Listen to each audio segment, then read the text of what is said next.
Welcome back to another episode of PokerStaples Takes On Live. Can we add a zero?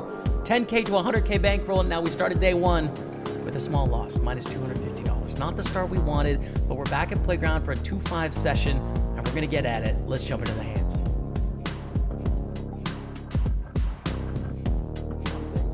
Starting up the session, we look down at ace-10 offsuit and raise it up to 40 under the gun in a straddled pot. We're playing 2-5-10 in this hand. Folds around to the small blind, who 3-bet us. And the action is back on us. Now, the 3-bet is only to 90. We raised to 40. Our opponent raised to 90. This is a very small 3-bet, just over a mid-raise. Normally, ace-10 offsuit is a hand that is on the border to whether I want to even open it under the gun. When you get 3-bet, it's usually an auto fold. But for this sizing, I don't think we can fold anything. For just an additional 50. We're getting a great price. So I decided to call with the ace-10, and hopefully you can flop something great or play a small pot with a top pair. So we call, and there is about 187 in the middle. Flop comes down ace, jack, 10. Amazing flop for us. We flop top 2 pair, and we are also beating a hand like ace-king and ace-queen. My opponent bets, and we decide to raise right away to 250. Now, it's a spot where we could slow play as well, but based on this particular opponent, we're mixing it up quite a bit. He's fairly aggressive. Thought it was a spot to fast play against those ace-kings, fast play against the ace-queens, fast play against the diamond draws they could have, and just get money in the pot now. So I raise it up to 250. My opponent calls. We go to the turn. There is about 650 in the middle-ish. There's a lot. There's enough to go all in on the turn. Turn is a beautiful 7. Not expecting 8-9, not expecting pocket 7s. So we go all in. And our opponent calls with ace-king. We are in such a great spot. Ace-10. We decide to run it twice for a whole stack. Ace-10 against ace-king. Ace-10, ace-king. First board. 2 times. Counterfeit. Lose the first. Ace-king wins. Aces and jacks. Counterfeit. Lose the second. That's not the start of the session you want. We lose a stack. You can see our buy-ins on the left side of the screen. Today's buy-ins 800. We're going to see that increase right way because we just got stacked. In for 1500 now. Looking down at the ace-6 suited. 65. Double straddle on. We raise it up to 55 from the hijack.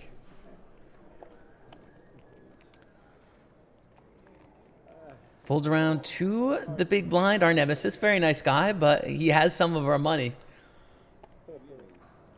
He has 3-bet to 165 again. Now, we're in the same situation here. We raise it up to 55. 165 is 3x, but we're in position with the suited ace against the 3-bet out of the big blind. Again, I think this 3-bet is just too small. I got to peel one off here. The stacks are not super deep, but against an aggressive opponent, the ace-6 suited, it's too small of a price. So we call.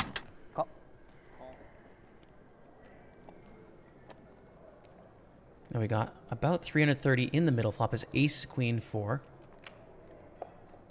See a bet of, it looks like 100. And we call to the turn, which is a beautiful ace.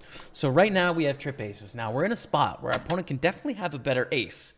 But we know our opponent is aggressive. I think at this point, with how much money we have behind, not a lot, we should probably call all in here. It's a 3-bet to 165 before the flop. Make it 330, 100 the flop. There's about $530 in the middle. And eyeballing my stack here, I mean, we have $300 left, $400, something like that. Our opponent checks. We check to the river, which is a jack of diamonds. Giving our opponent every opportunity to bluff here. An aggressive player. That's 275. We call. Ace-6. And we take down the pot. Not sure what my opponent had, chat. but not enough. Trip aces is good. We win some of those chips back. As you can see, we are now in for $2,000 on the left-hand side. Session not going great. We look down at pocket jacks. Our villain raises up to 65 against a straddle. We decide to call with the pocket jacks. Kind of a weird spot here, right? A 6.5x raise. Me and you. We have a pretty good hand in jacks, but that raise size scares me a little bit. This flop does not scare me. Top set on the jack 98. We bet 105. Our opponent decides to check call to the turn, which is a 7. Terrible card for us on the turn. Completes the 4-liner to a straight, brings in a backdoor flush draw option as well. Now, I decide to go for another bet here. This is very thin by me. You've got to know your opponent to go for this bet. We bet 250 and our opponent calls. River is the 10 of clubs.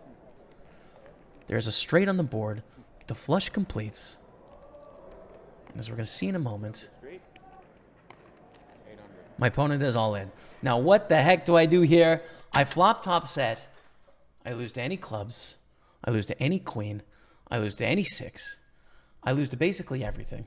And we also have to see a hand from my opponent that didn't go all in on the turn. So it's not going to be a 2 pair with a 10, right? It's not going to be a straight. A straight with a pair is going to go all in, so none of those happens. It's not going to be the 2 pairs turning themselves into a bluff because I have top set of jacks. It just has to be a flush or a straight. We are not getting the right price to call this all in. Again, remember, we are chopping here if they have a straight. So we only get half the money in the pot. It's a disaster, but unfortunately, we have to fold. It's the worst possible run out, and the nightmare day continues. We lose a big pot with top set. I think I have the coolest piece of poker software you've ever seen today. It is called Hybrid Poker. Brand new piece of poker learning software where you test your score against myself, against Daniel Negreanu, against Bill Perkins, and see how you score against the 3 of us, as well as other poker players as well. But Hybrid Poker learns about you, the player, this is really cool. As Hybrid Poker gets to know you, it's going to tell you what to work on. There's a link to the IQ test down below. Try it for free. I think you'll like it. So try it out. The nightmare continues as we see 2,800 in buy-ins. We look down at 6s. We see a limp under the gun in a straddled pot and a raise to 40 directly behind. We decide to call with our 6s, which is okay if the table doesn't punish us. If we're getting a lot of 3 bets, we can't do it.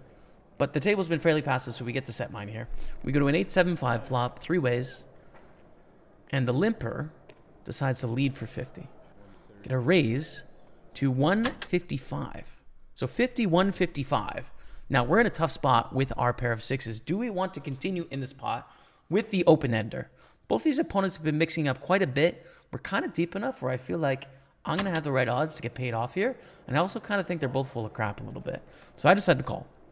Turn is a 6.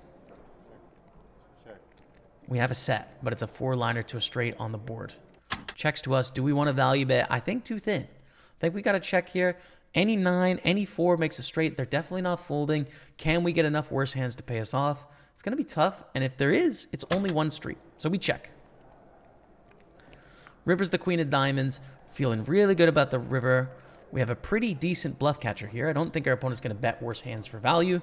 So it's, are they bluffing or not? A bet of 100 into a very large pot here. Tons of money in the middle. And now what do we do? Bet of 100 and a call. Can we call with the set? What a really difficult decision. I have no idea what my opponents have here. I do know that C7 is mixing it up, playing a lot of pots against me. Seat 8 has also been mixing it up a bunch. The dynamic is very wild. Can I fold a set getting about 6-1 in this spot? I don't know. As you say, I don't know. I call. I call for 100 getting 6-1. I got the set. Overpair of kings is shown from seat 8. I don't think we get to see C7's hands. He throws it in. So we got the perfect scenario. Seat 8 has the overpair. Seat 7 had the bluff. Oh, I don't know what I should do. I'm exhausted, man. I have no and we idea take what down I'm a supposed pot. It feels good. It feels good to take down a pot. Thank goodness. Looking down at the pocket kings, we get a raise from the hijack. A call on the button. 140. And we decide to 3-bet it up to $140 with the kings. C6 calls, who we can see in the pocket card cam here, actually. And the button calls. Flop comes down, queen, 8, deuce.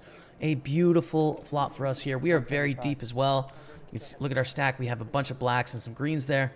We decide to bet 175. We get raised to 350 on the flop. What did we decide to do here with the kings? Well, I think we're probably too deep to want to fast play. I don't think we want to get in all the money right now, although it wouldn't be a terrible idea. But I think probably call is better. And let's see a non-hard on the turn. So we call. 700 going in on the flop, plus the pre-flop. We got about 1,000 in the middle. Turn is a 10 of diamonds. Very good turn for us. I don't think our opponent is going to have 10s. They probably don't have Jack 9 suited. It's possible, but probably don't. So basically, this is mostly a brick for us. I don't see Queen 10. I don't see 10s. I don't see Jack 9. I think we like this card. Our opponent bets 300. Now, this is a very small bet, and there is about $1,300 in the middle, something in there. You can see from our stack, the black chips are 100. We've got some greens there, so basically we've got about a pot-sized bet left around there. What do we do with our kings? What sort of hands can we get called by? Well, it's possible my opponent is slow playing some aces. That's certainly possible.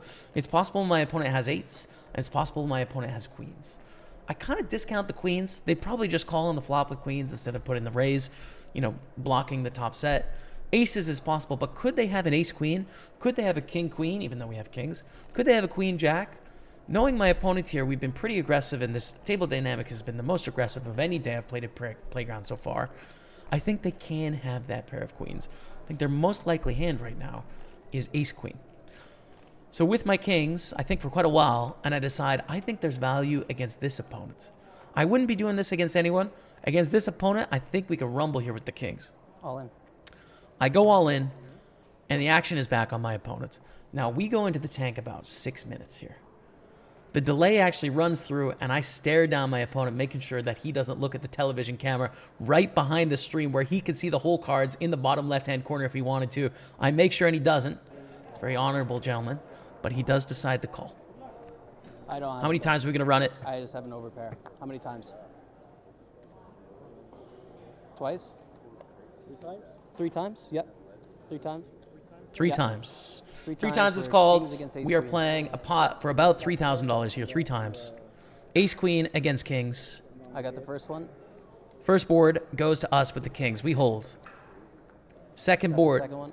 war hearts. It's looking good. The last board, boom. Barry on the river. Takes down 1 of 3. Kind of a bad beat there. To only get 2 out of 3. We do profit pretty significantly, 11 but we had him drawn to about 10%. That I is was watching, painful. yeah. We take a mountain of I'm chips, stressed. and that is the I'm end. stressed.